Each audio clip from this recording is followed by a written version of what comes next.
Serata di musica e spettacolo sabato scorso al Teatro Gospel sito in via Spagna, a Favara. Tra esibizioni musicali dal vivo, riflessioni, cibo e del buon vino, i presenti hanno potuto godere di un buon momento ricreativo insieme ad amici e conoscenti. Un sabato di vino, questo è il titolo dato all'evento.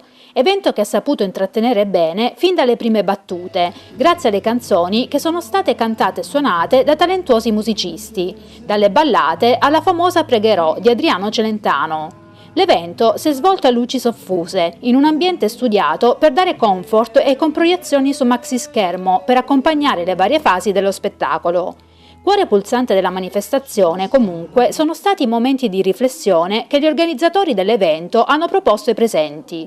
Messaggi positivi, tratti anche da storie vere, che hanno voluto aggiungere a una serata di spensieratezza un buon incoraggiamento per affrontare la vita nel migliore dei modi, consapevoli di chi la vita ce l'ha data. Insomma, tra un buon bicchiere di vino, della buona musica e dei buoni messaggi, l'evento non poteva non presentarsi buono agli occhi degli spettatori.